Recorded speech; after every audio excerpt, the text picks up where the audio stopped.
صلى الله عليك يا رسول الله، صلى الله عليك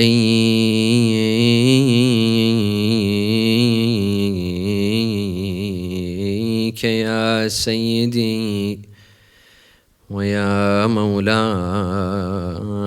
يا أبا عبد الله، يا رحمة الله الواسعة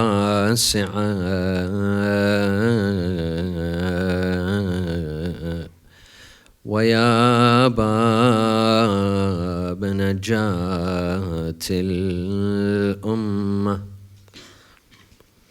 ويا عبرة كل مؤمن ومؤمنة،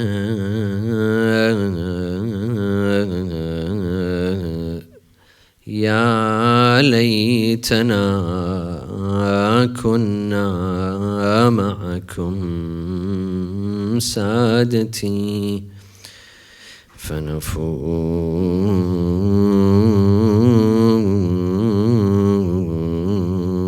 فوزا عظيمة. مولاي ما سن الضلال سوى الأولى، هجموا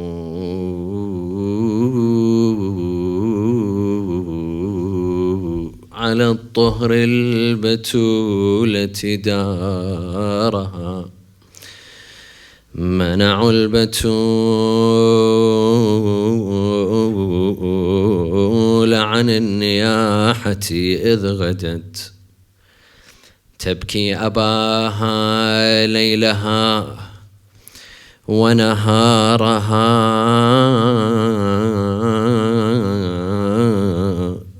قالوا لها قري فقد آذيتنا، أنا وقد سلب المصاب قرارها،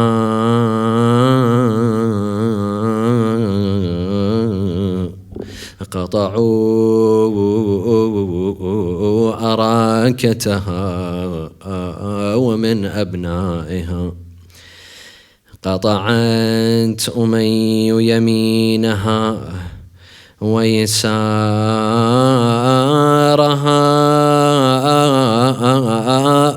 جمعوا على بيت النبي محمد حطبا وأوقدت الضغائن نارها،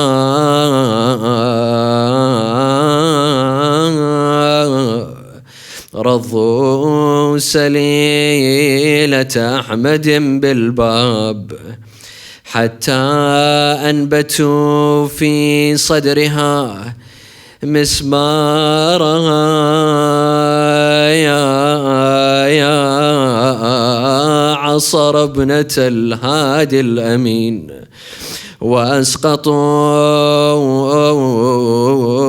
منها الجنين وأخرجوا كرارها، يا قادوا والزهراء تعدو خلفهم عبرا، فليتك تنظر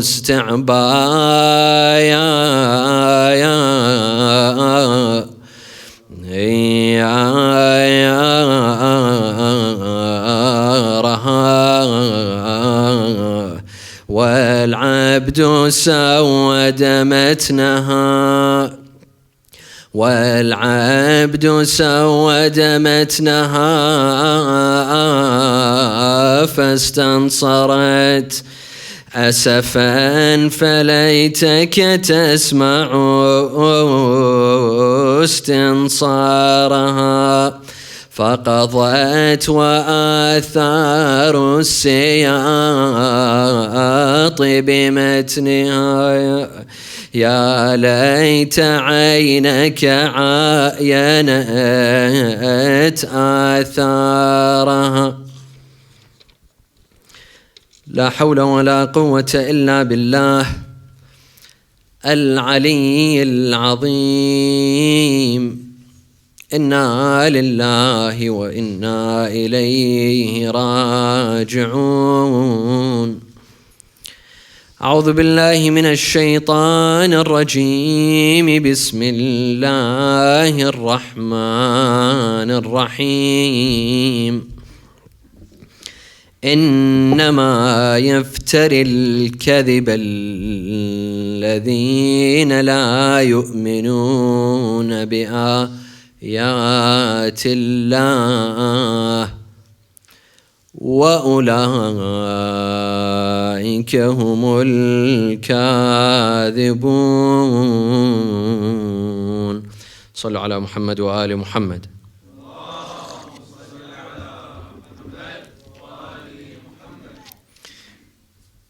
In every religion, in every nation, in every country, there is a general value.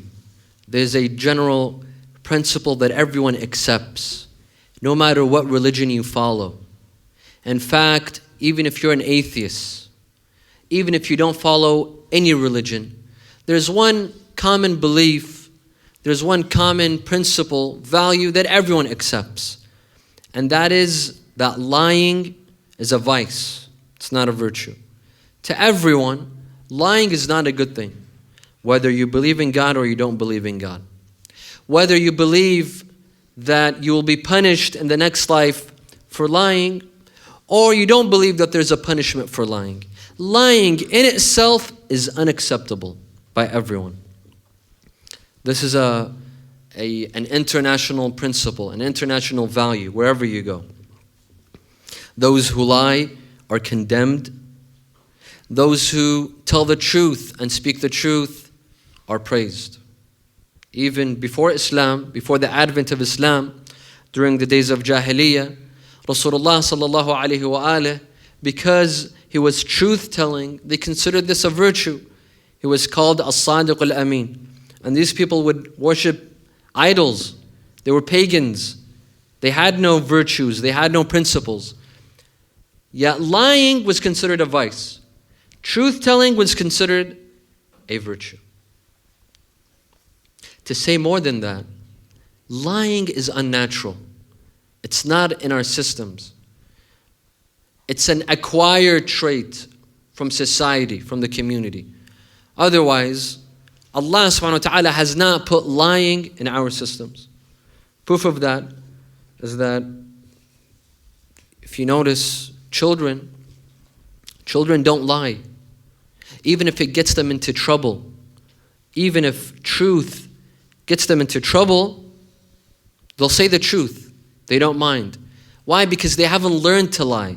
They haven't learned this trick that they can get away with certain things by lying, until they notice that their older brother is lying, the older sister lies, the father lies to the mother lies to the father, then they pick up this quality. Otherwise, if you leave children on their own, they won't lie. Even in adults, if you notice some people, maybe you notice it in yourself, when you lie, you're not comfortable. You're not comfortable when you lie. Some people begin to stutter when they lie. Why? Because it's not natural. If it was natural, you would lie comfortably without feeling any regret, without feeling guilty. That's why there's lie detector tests. Those tests that detect whether you're lying or not. How can people know if you're lying or not? They'll ask you a question. You can say whatever you want. No, something happens in the body. Something happens in your blood pressure and the flow of blood. This device can detect whether you're telling the truth or you're lying.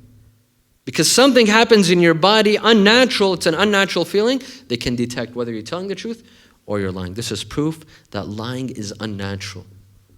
Allah subhanahu wa ta'ala hasn't put it in our system. Sallu ala Muhammad wa ali Muhammad.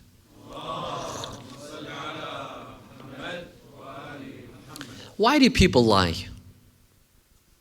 Why is it that people resort to lying instead of telling the truth? Well, for one, sometimes it's because they're trying to get something that they can. So they think the best way to get that thing is through lying. For example, you apply to a job and you don't have the credentials, you don't have the proper education, you don't have the proper experience. So what do? You lie on your CV and you add extra material that doesn't really exist. You put places that you've worked at that you haven't really worked at to get that job. Some people lie to get a visa to go to the US, for example, or to come to the UK. They'll make up lies. For example, they'll say, I have this sort of amount of money in my bank account, or I'm married to a UK citizen or a US citizen, and they'll make a fake marriage and all that to come here because they want a visa. Some people will lie to get income support. I heard that there are some people here in this community, they pretend to be crazy just so that they'll get another extra 100 pounds or 200 pounds just to get income support. He's willing to act crazy. This gift, the most important gift that Allah subhanahu wa ta'ala has given us, they're willing to compromise it, to say, I don't have this gift, just so that they give him 200 pounds. Isn't this a shame? People will lie to get something, to get a sort of benefit. I remember this past summer, I was in California, and I went to a tax accountant to do my taxes. Yes, unfortunately, we have to pay taxes. To live in the West, you have to pay taxes. The tax accountant was Egyptian. He told me that I do the taxes for everyone in this community. He said, let me tell you something, Sayyid. Most Muslims here in this country, they claim that there is discrimination against Muslims. They say that the government is against us. The government discriminates. They don't apply the law to us the same way that they apply it to other Americans. While come and look at their taxes, most of them lie when it comes to their taxes. He makes, for example, $200,000 a year. He comes and he writes $50,000 a year to give less taxes. He says, we Muslims, we break the law, and then when they come and they punish us, we say this is discrimination. He said, this is a shame. We Muslims need to correct ourselves. When they come and punish us, we start shouting there's a discrimination. No, there's no discrimination.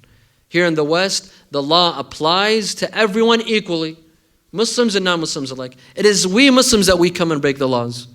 We come and we try to cheat. We come and we lie on our bank statements, on our taxes, on our papers. A couple of years ago, in 2008 or 2009, I was in Australia, in Sydney, during Fatimiya.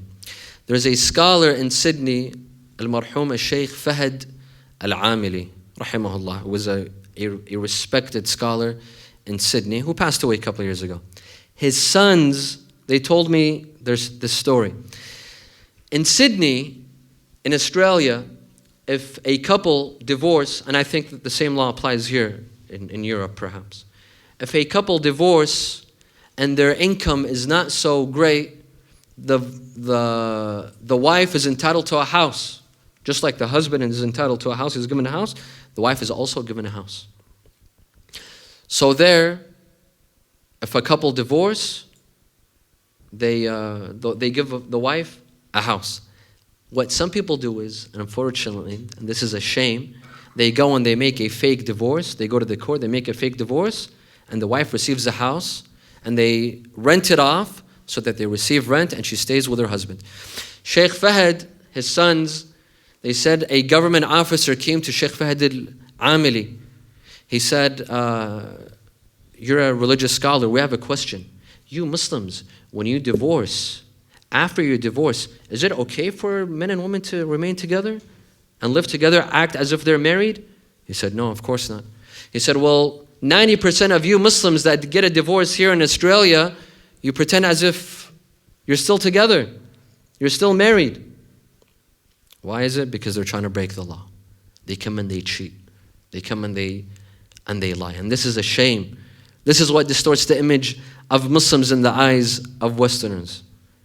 When others don't break the law, and the Muslims come and break the law. This is a shame. Is this what our religion teaches us? Is this the sort of image that we give of our religion and our Islam and our faith? Sallu ala Muhammad wa ala Muhammad.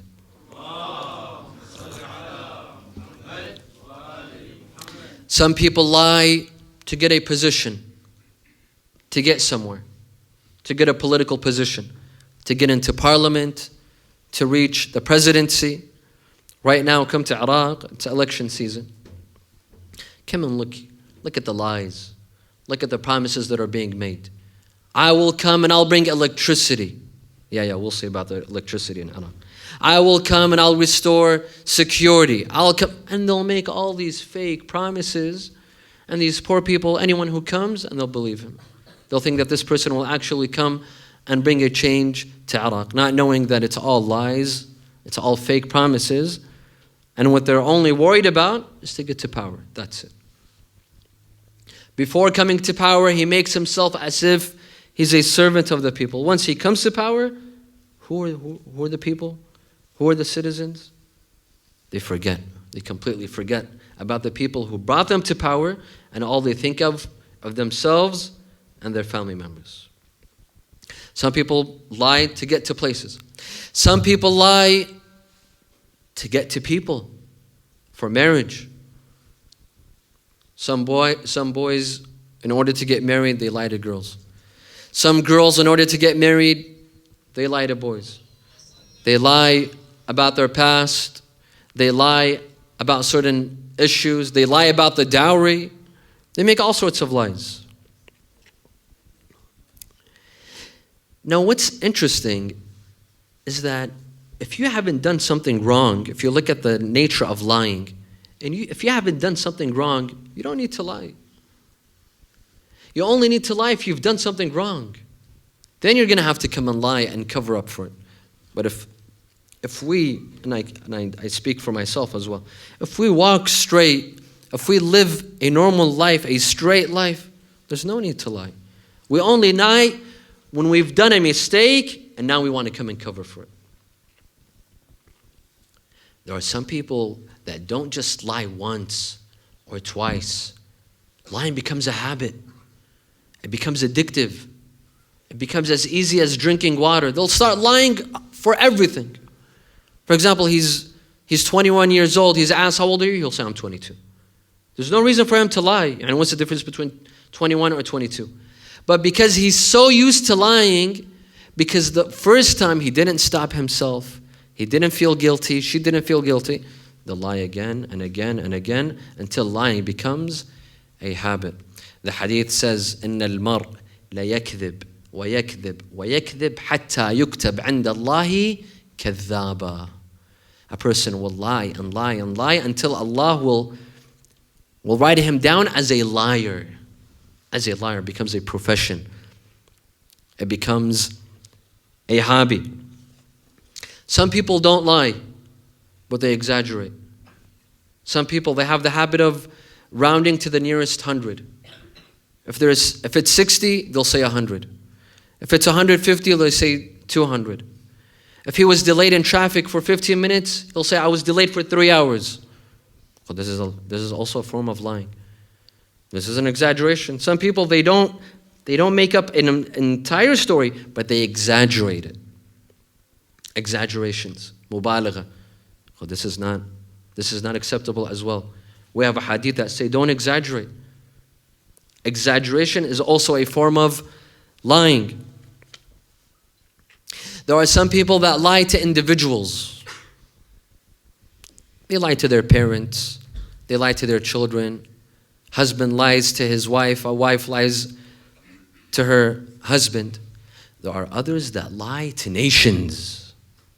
They don't lie to individuals. They lie to nations. Like some of the media.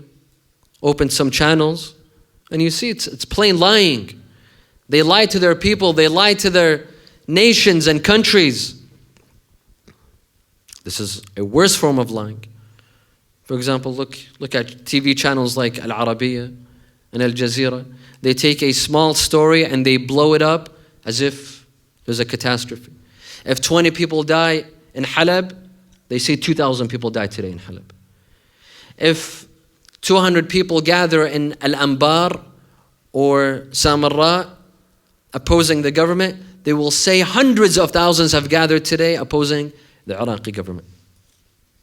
This is lying. But they're not lying to individuals, they're lying to nations and countries. But no one comes in and calls them. No one comes in and says, you're lying. Of course, these channels, Al-Arabiya and Jazeera, they're serving an agenda. And that agenda is a Zionist agenda. They're serving Israel, basically. Just like the governments who support the governments who support these channels. Those governments are supporting Israel, and these channels are supporting Israel. Have you ever seen these channels attack Israel? No. They only attack specific countries, the Shia countries. Never ever do they have reports against Israel or the atrocities or the violations of human rights in Israel. No, no, no. Their coverage is always against the Shia in Iran or in Iraq or in Syria or in Lebanon, these places. It's obvious that these channels are serving Zionist agendas. Sallu ala Muhammad wa ali Muhammad.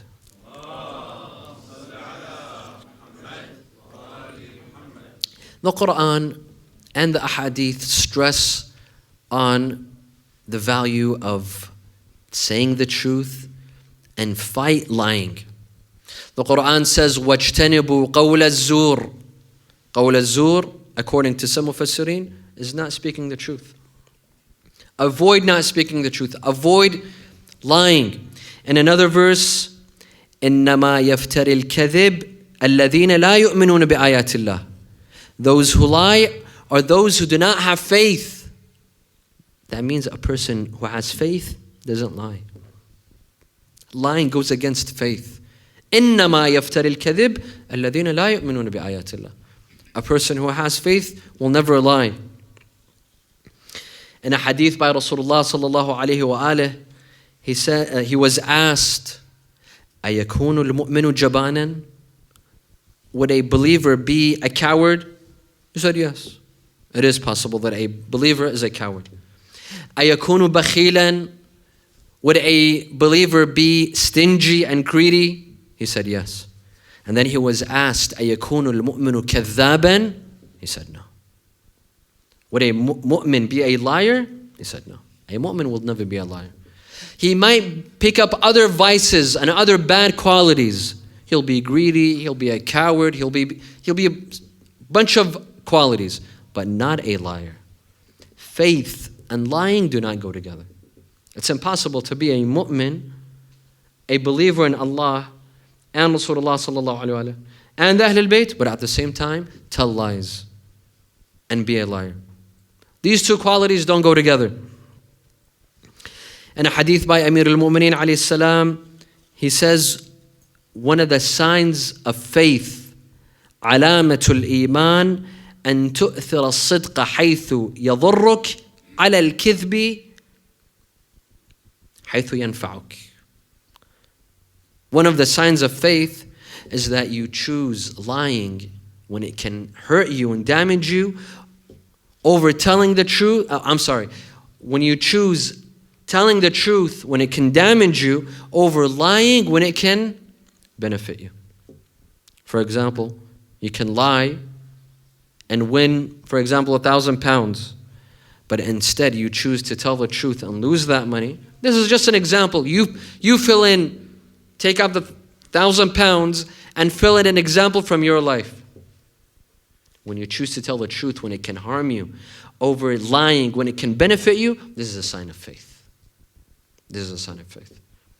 And the first to implement this was Amir al-Mu'mineen alayhi salam. Amir al-Mu'mineen, after the death of Umar, they came to him and they told him, Abdul Rahman ibn Auf, told him, Ya Ali, we shall talk about this in the coming nights. He told him, Ya Ali, extend your hand, I will give you bay'ah, I will give you allegiance for you to be the Khalifa. Ala sunnatillah wa rasulih wa sunnat al-shaykhain. I will give you allegiance. However, you will follow the sunnah of Allah and the Prophet and the two shaykhain. Meaning whom? Umar and Abu Bakr. Amir al-Mu'mineen could have easily said yes, and then would have said, you know what, hell to this. He would have done what he wanted to do. He would have been the Khalifa the way he wanted. Rather, no. He said no.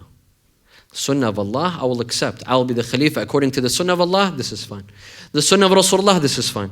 But Sunnah to Shaykhain? No. Who are the Shaykhain compared to me? I have to follow the Sunnah of the Shaykhain? He didn't. He could have easily said yes and then ignored this promise and followed his own Sunnah. Yet Amir al-Mu'mineen is a man of principle. He said the truth where it hurt him rather than lying where it could have benefited him. This is Amir al-Mu'mineen alayhi salam. In a hadith by Al-Imam Al-Hasan Al-Askari alayhi afdal as-salatu was-salam. Sallu ala Muhammad wa ala Muhammad.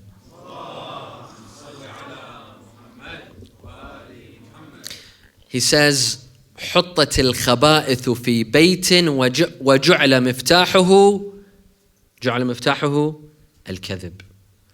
All of the sins, all of the evils have been put in a house and locked into that house. The key to that house is what? Lying. Lying is the key. If you lie, this opens the door to all sorts of sins. If you don't lie, you can't reach any of the sins. You might ask, how is that possible? I can commit all sorts of other sins, but I don't lie. What's the relationship between lying and other sins? The relationship is that if you lie, if you have the ability to lie, you can cover up. You can commit all sorts of sins and then cover up. You can go and drink, then people will ask you, where were you? You say, I was at the masjid. I was at the Muhammadi Trust. Where you go clubbing, for example, you're asked, where were you? I was at a friend's house. And so on and so forth. With lying, if you lie and you're a liar, you can get away with all sins. That's why it's the key to all sins. If you don't lie, you can't get away with any sin. If you make it a principle for you not to lie, you can't drink, you can't gossip, you can't do anything because you can't cover for yourself. That's why some youth, they think that they can get away with a lot of sins. They go out at night with their friends. Allahu A'lam where they go. They go and they commit all sorts of whatever. And what do they tell the poor parents at home? I'm studying at my friend's house. And when he comes back at home at 2 a.m, this poor mom is sitting there. She's thinking that her son was studying till 2 a.m. So he was with his friends, not knowing where he actually was. Why? Because he gets away with it because of a small lie. And parents are usually naive when it comes to their children. People are not naive, but when it comes to their children, they become very naive. They accept anything that their parents tell them. And some children, they take advantage of that. حطت الخبائث في بيت وجعل مفتاحه الكذب. In another hadith, Amir al-Mu'mineen alayhi afdal as-salatu was-salam says, لا يجد عبد طعم الإيمان حتى يترك الكذب هزله وجده. A person will not taste the sweetness of faith and iman unless he doesn't lie, whether serious lying or joking, even if it's a joke. Some people lied, not seriously, but as a joke. 2 more days, the 1st of April is coming, and you will see a lot of people lying, April Fools. It might not be haram if it's a joke, but it negates this. Amir al-Mu'mineen says, if you want to taste the sweetness of iman, don't lie, even if it's a joke. Even if it's a joke, don't say it. لا يجد عبد طعم الإيمان حتى يترك الكذب هزله وجده. صلوا على محمد وآل محمد.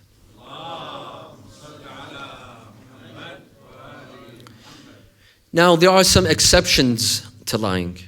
Fuqaha mentioned that there are some exceptions to lying. There are some cases in which lying is permissible. It's allowed. one of the most important cases in which lying is allowed, في الصلح, when you bring two people together. If two people had a fight, had an argument, had a quarrel, whether it's a husband or a wife, husband and wife, two brothers, two sisters, two cousins, two friends, two families, and if bringing them together requires lying, here Islam says you can lie because it's for a greater good. Islam says because you're bringing two people together, and this is more important in Islam, for two people to come back together, you can lie. This is a hadith. Al-muslih laysa bikadhib. Al-muslih laysa bikadhib. Thus you can go to one person and lie. For example, you go to a couple. This couple are not talking, they're separating, or they're separated. They're even thinking of divorce. You go to the wife and tell her, Yaba, I heard your husband say that he loves you. He can't live without you. He's having difficulty at night sleeping because you're not in the house. Even though he'd rather die than say these words. But it's okay, say it. You go to the husband, you tell her that I heard your wife is saying that you're an amazing man and she'll never find someone better than you, even though she'd rather jump off of Big Ben than say these words. That's fine. As long as these words will bring them back together, al-muslih laysa bikadhib. In fact, we have a hadith saying that lying to get people together is better than the truth that gets people separated. What good is truth that will divide people? This truth has no significance. This truth is hated. And lying that brings people together, this lying is a virtue. It's not a vice, because you'll be bringing people together, fixing their problems. Sallu ala Muhammad wa ala Muhammad.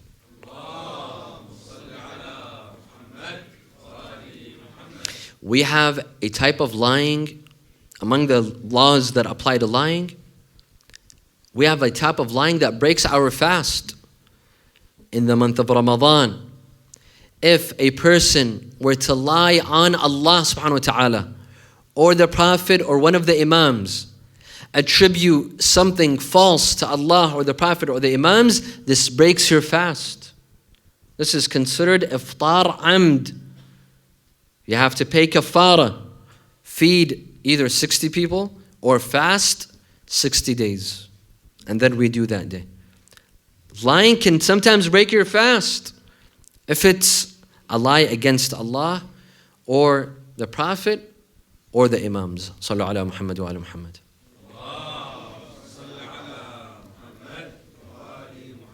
Now we come to the main point of our discussion. This was all an introduction. In Islamic history, we see that there have been several names recorded as liars. Islamic history is just like other history, just like in the history of Christianity or Judaism. There were some who came and made up lies and fabricated. In Islam, we have the same exact problem. Some of these liars have been exposed by the Quran. Allah subhanahu wa ta'ala exposed some liars from within the Islamic community.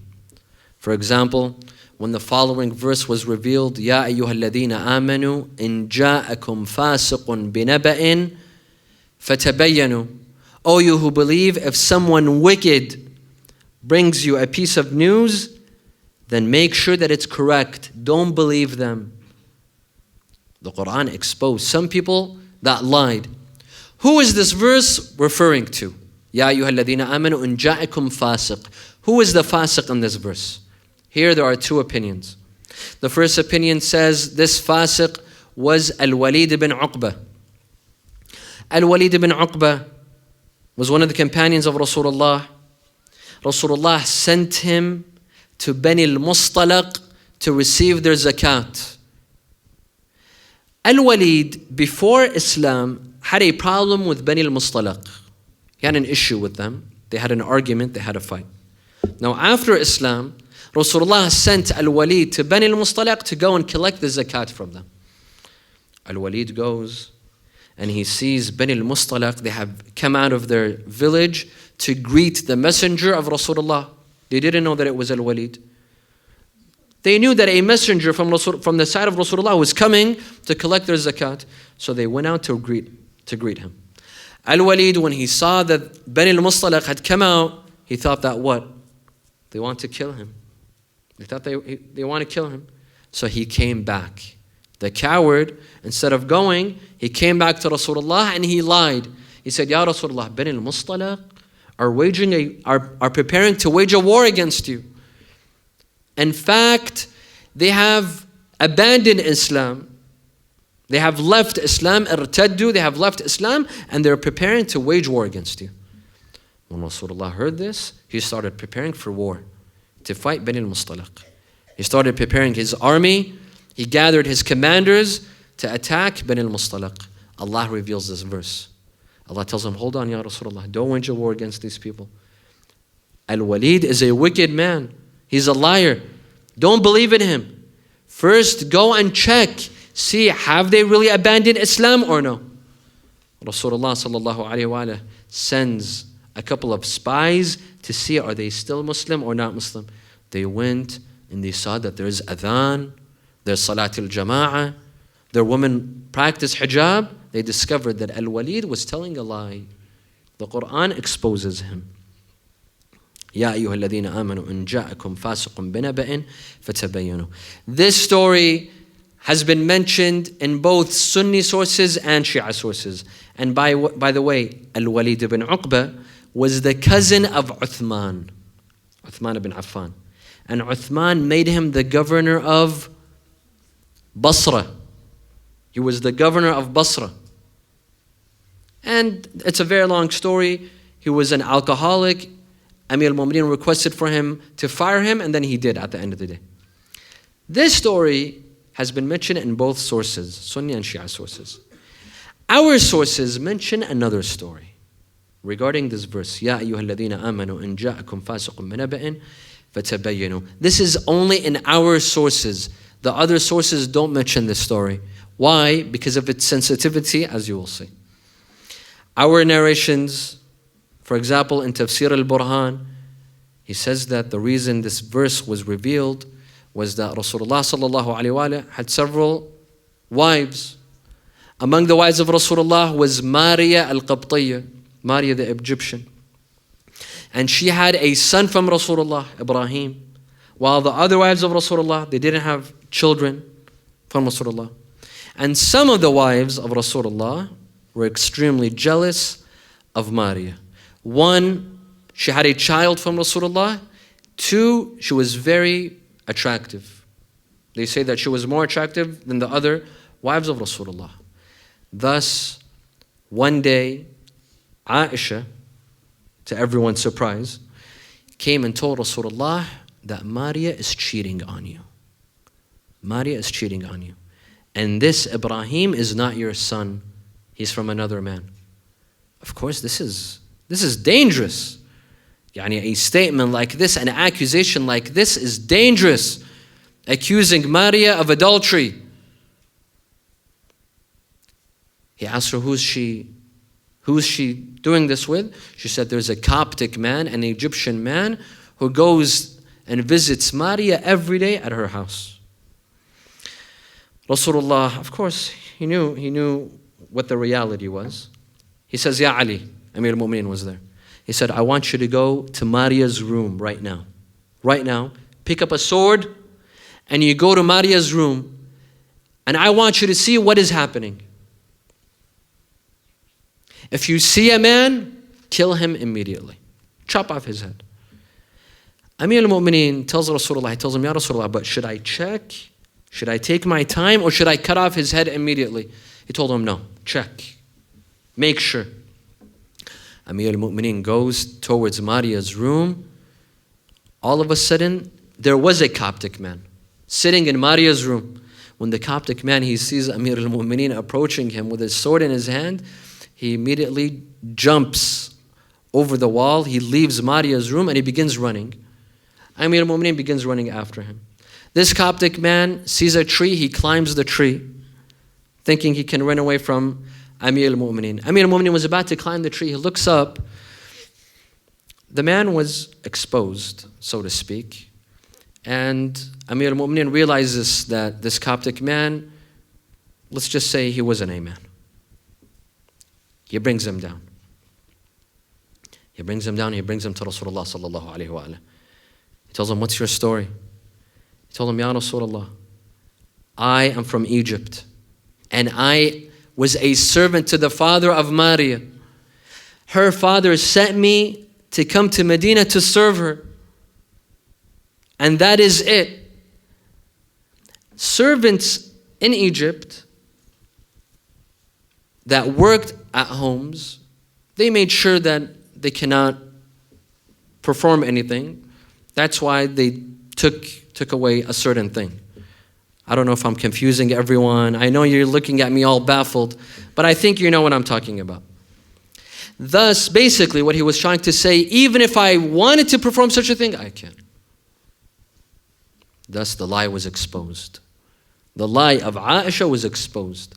Her accusation against Maria al-Qibtiyya was completely false, exposed by the Quran. يا أيها الذين آمنوا إن جاءكم فاسق بنبأ فتبينوا. A man comes to Imam al-Sadiq alayhi salam. He tells him, Yabna Rasulullah, which meaning is correct? Which story is correct regarding this verse? The story of Al-Walid or the story of Aisha? Imam al-Sadiq tells him that the story of Walid is a tafsir and this story is a ta'wil. This is the deeper meaning of the verse. Obviously, the Imams didn't say the story in public because the story is sensitive and opposes accusations towards the truthfulness of Aisha. Of course, they wouldn't accept such a story, and they hid. Even if they come across such a story, they hide such stories. Because to them, Aisha is untouchable. Because Aisha narrates 1/3 of their ahadith. If anyone tries to damage Aisha's truthfulness, that means there's 1/3 of the ahadith and their sahih that need to be taken out. That's why the story is a dangerous story. Sallallahu ala Muhammad wa ala Muhammad.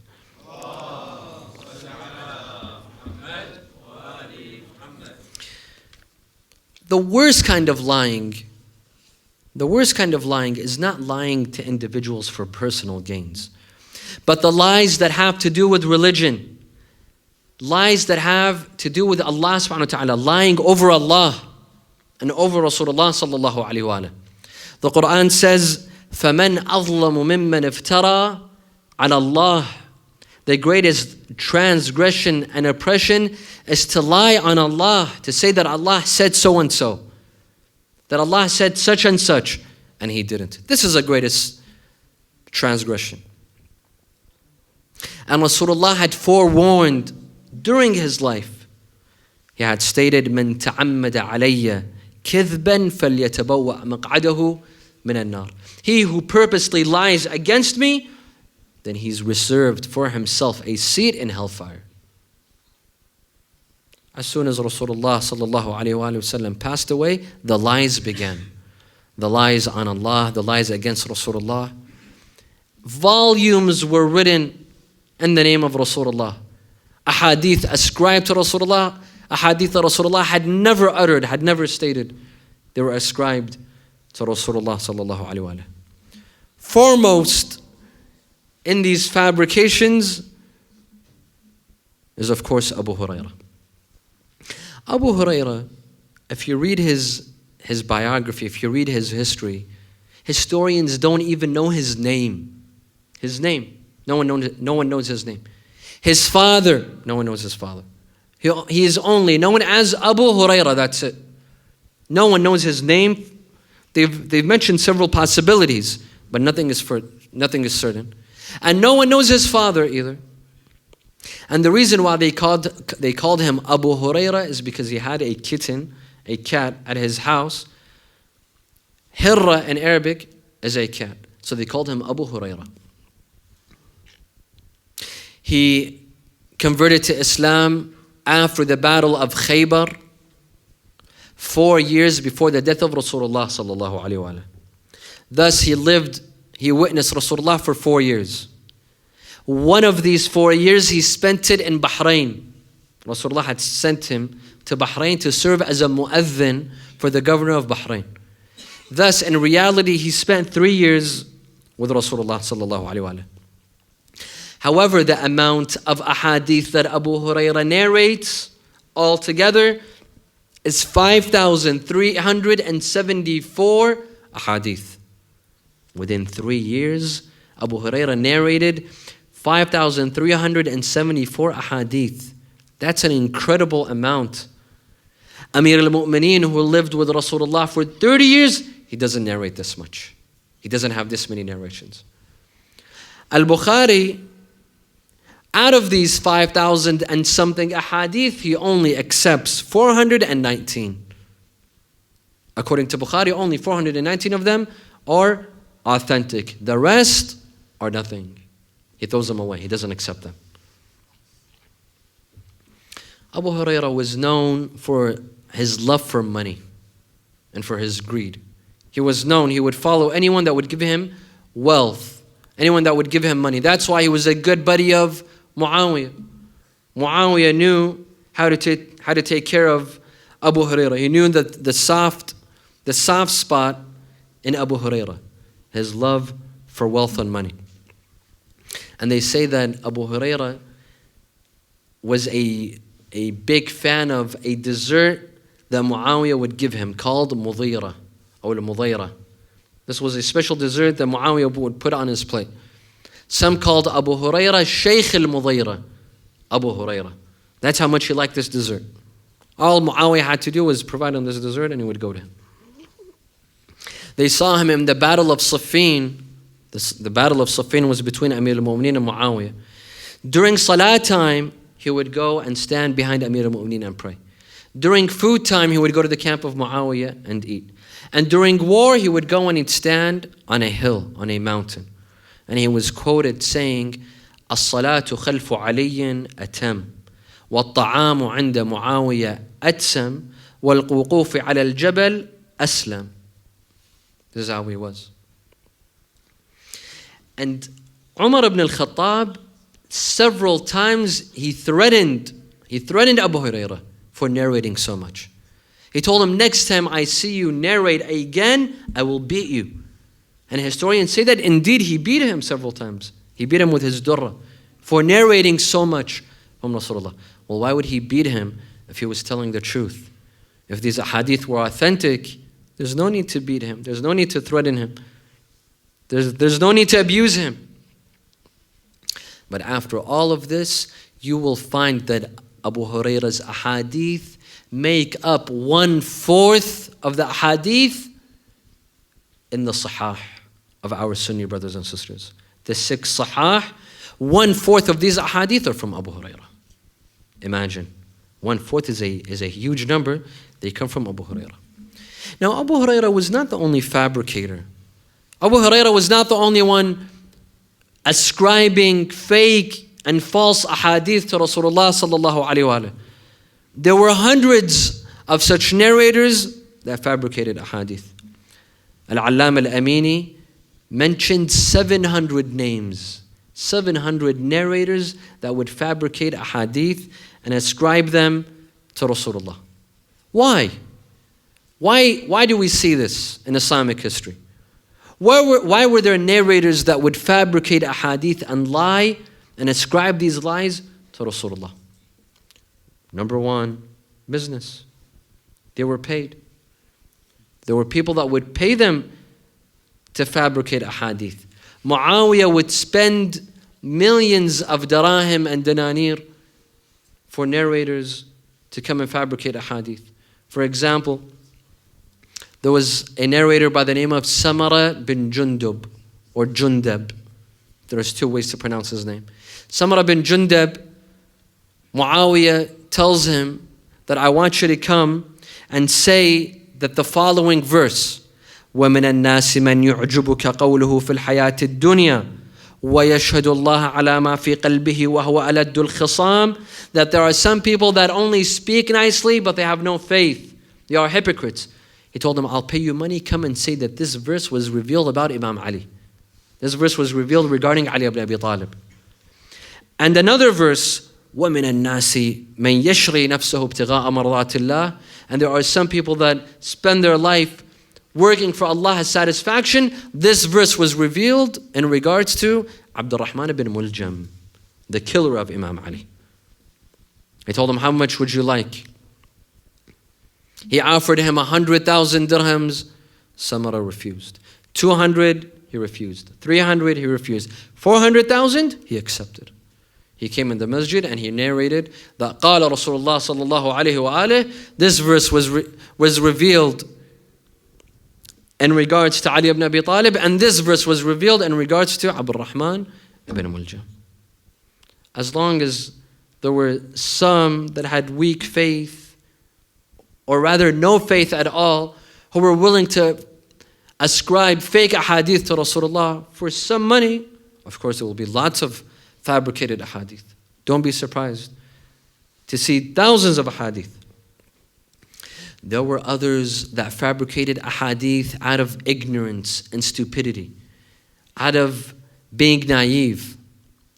Some narrated ahadith because they thought if they fabricate some ahadith, we will pull people to Islam and to the Quran. One narrator was known for narrating a hadith regarding the virtues of reciting chapters of the Quran.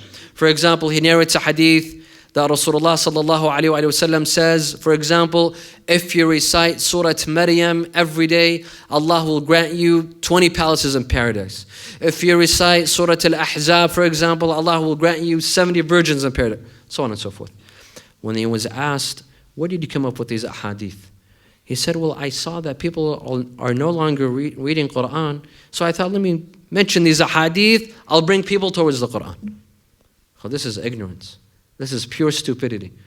We don't need such ahadith to pull people towards the Quran. But some of these ahadith, this was the reality. Others tried to support their school of thought. Each school of thought ascribed ahadith to Rasulullah, fabricated ahadith to Rasulullah to support their school of thought. For example, Al-Shafi'iyya, the followers of Al-Shafi'i, ascribe a hadith to Rasulullah sallallahu alayhi wa alayhi that he stated regarding Al-Shafi'i, Muhammad ibn Idris Al-Shafi'i, عالم قريش يملأ طباق الأرض علمه. Al-Shafi'i came after Imam Al-Sadiq. Where was Rasulullah? Where was Al-Shafi'i? Yet they ascribe a hadith to Rasulullah that he praised Al-Shafi'i.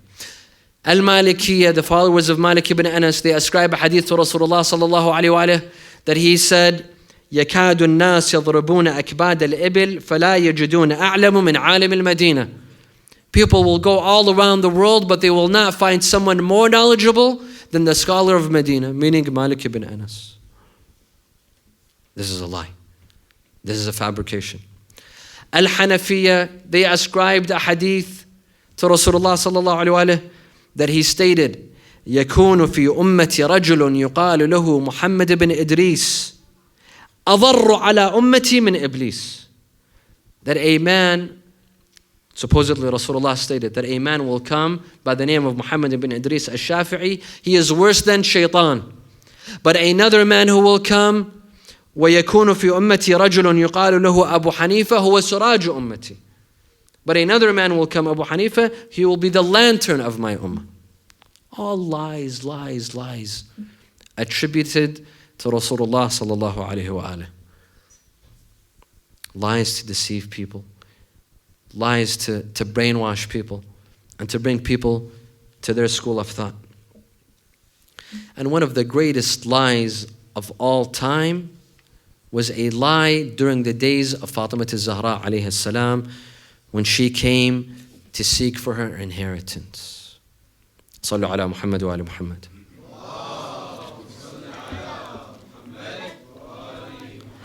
Right after the death of Rasulullah sallallahu alayhi wa alayhi, the land of Fadak was taken from Fatimiya Zahra and Amir al-Mu'mineen alayhi salam. When Fatimiya Zahra asked, why was this land taken? Abu Bakr comes and says, I heard Rasulullah say, نحن معاشر الأنبياء لا نورث ما تركناه صدقة We prophets, we do not leave inheritance. Whatever we leave behind is charity. Khalas. That means the land of Fadak becomes charity. It's not inheritance. First of all, Fadak was not inheritance to Fatima al-Zahra. She owned Fadak during the days of Rasulullah. Rasulullah was given to her.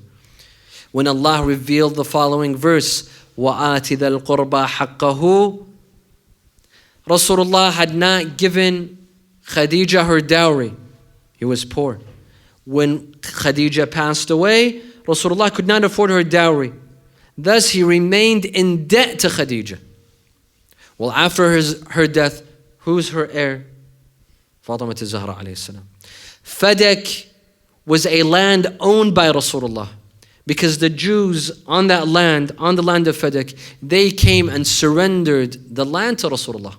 They told them, we will not fight. After the fall of Khaybar, after they saw what happened to their friends in Khaybar, they said, you know what, let's give our land to Rasulullah without fighting. They came and they said, our land is for you. Rasulullah owned Fadak. Rasulullah took Fadak and he gave it to Fatimiya al-Zahra. Because he couldn't give Khadija her dowry, he gives it to Fatima. Because Fatima is the heir of Khadija. وَآتِ ذَا الْقُرْبَى حَقَّهُ. Thus, it wasn't inheritance from Rasulullah. Fatimiya al-Zahra owned it. But if some people deny this and insist that Fadak remained in the possession of Rasulullah, well, at least consider it inheritance. Fatimiya al-Zahra inherited this land from Rasulullah. Yet the man came out with all audacity. He comes and he says, Rasulullah stated, we prophets, we do not leave any inheritance. Whatever we leave behind, it's charity. It goes to the poor. And no one else had heard this hadith. No one. No one besides Abu Bakr. It's as if the Rasulullah, such an important law, if such a hadith had existed, it's very important. Why wouldn't Rasulullah say it to others? Why would he choose Abu Bakr and say it only to Abu Bakr? And this hadith, this fabricated hadith, this false hadith, completely contradicts the Quran. Because the Quran says some prophets inherit. وَوَرِثَ سُلَيْمَانُ Dawood. Sulaiman was the heir of Dawood. Zakaria alayhi salam asked Allah to grant him a son to be his heir. Habni min ladunka waliya yarithuni wa yarithu min ali Yaqub. Yani the Quran specifically states that prophets leave inheritance. Yet he had the audacity to come and say, prophets do not leave inheritance. This was one of the greatest lies in Islamic history.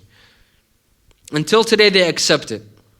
The prophets do not leave inheritance.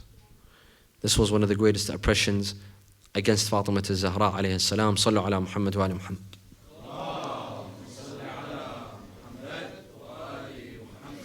The two men come to Amir al-Mu'mineen alayhi salam and they say, Ya Amir al-Mu'mineen, we want to come and apologize to your wife Fatima.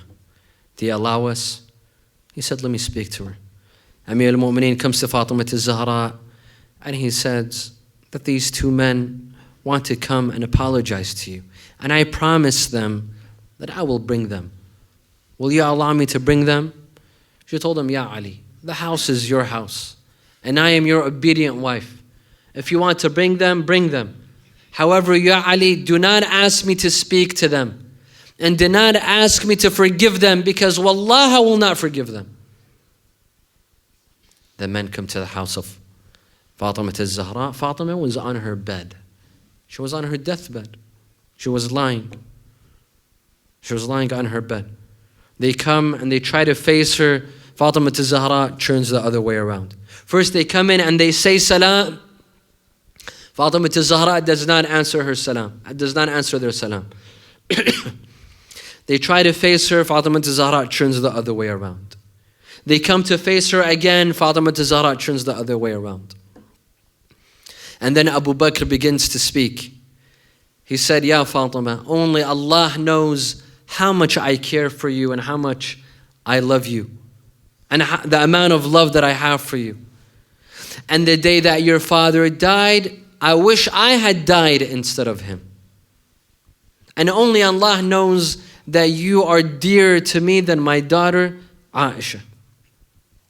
After he says all of this, and then he says, do you think that I would acknowledge your rights and then I would deny you your rights?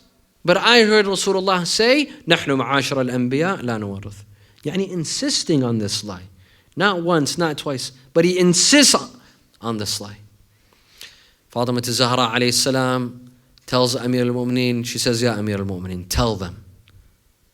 See, Fatimah Zahra is making a stand. She's making a position. Even though they're in the room, they could hear her.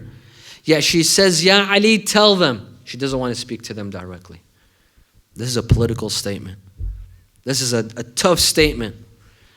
When you stand against oppression, this is how you stand against oppression. That you don't even speak to the oppressor. You don't speak to them directly.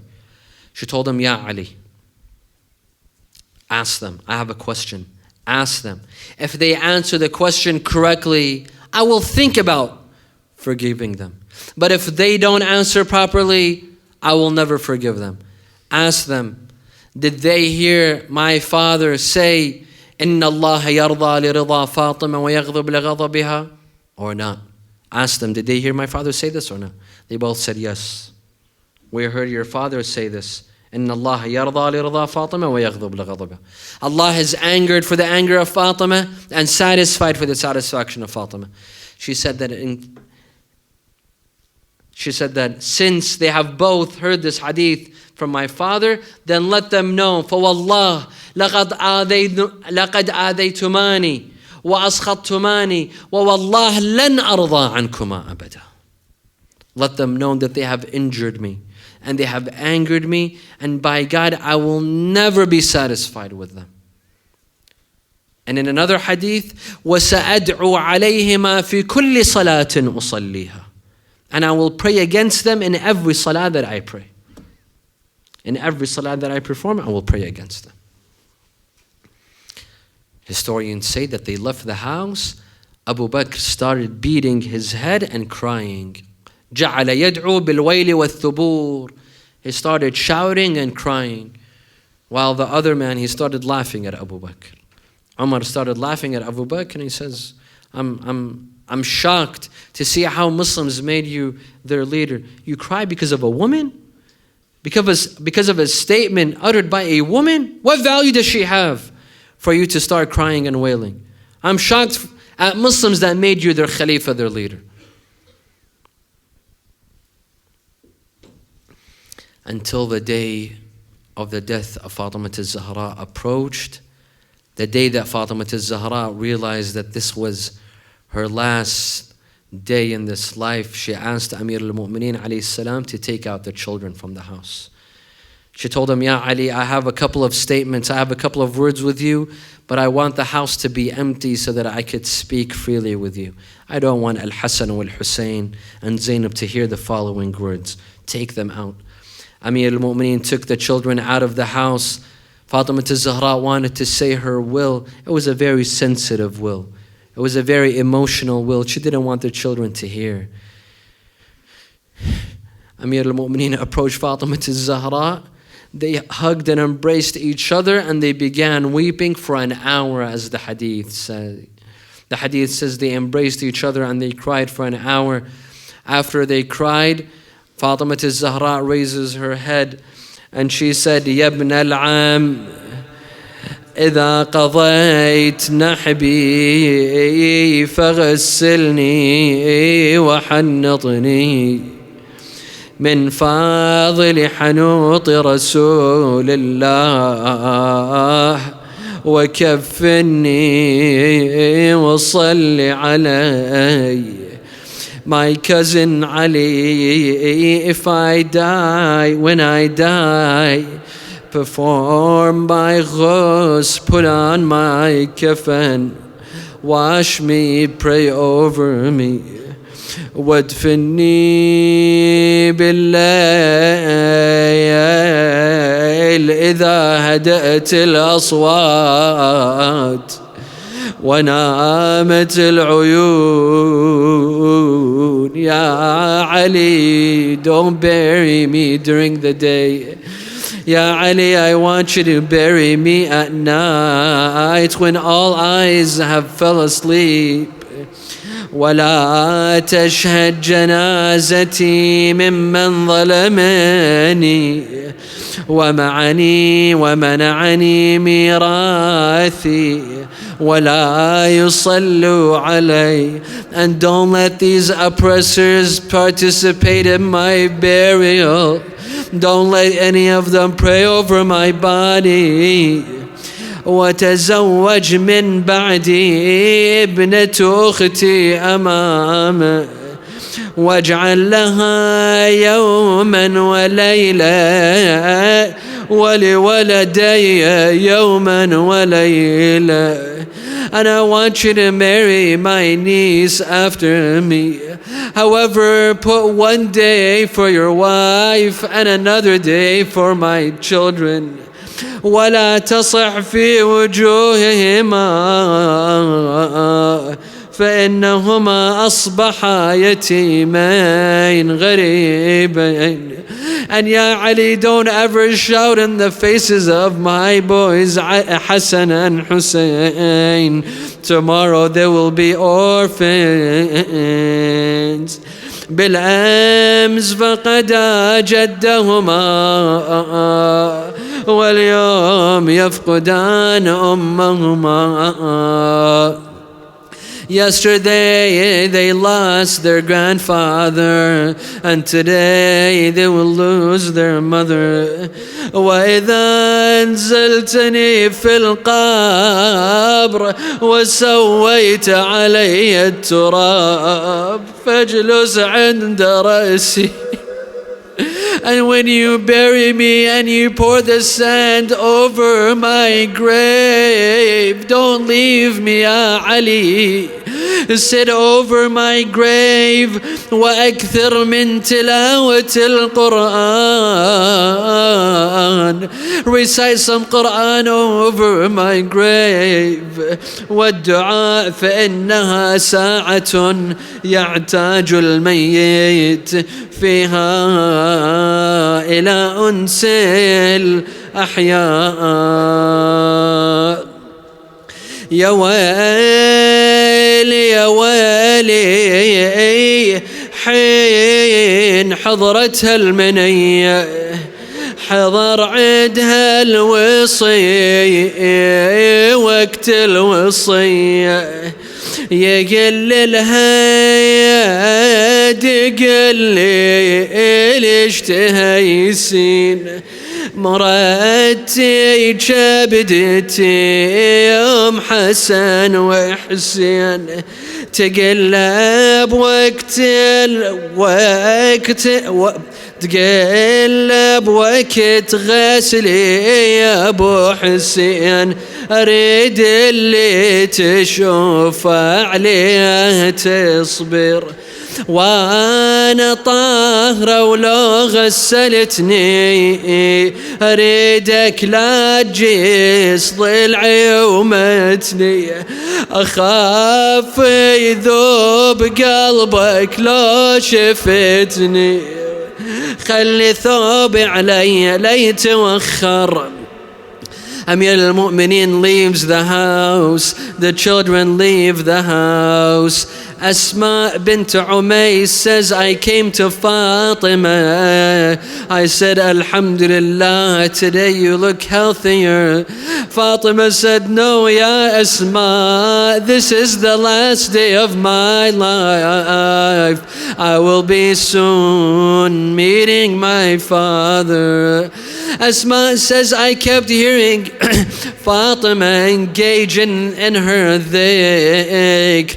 All of a sudden the voice of Fatima stops. I rush to her, Sayyidati ya Fatima, Kallimini ya Mawlati Fatima, Kallimini. All of a sudden I saw Fatima, her eyes closed. Fatima departed this life. أين المنادي وفاطمة ومظلومتان.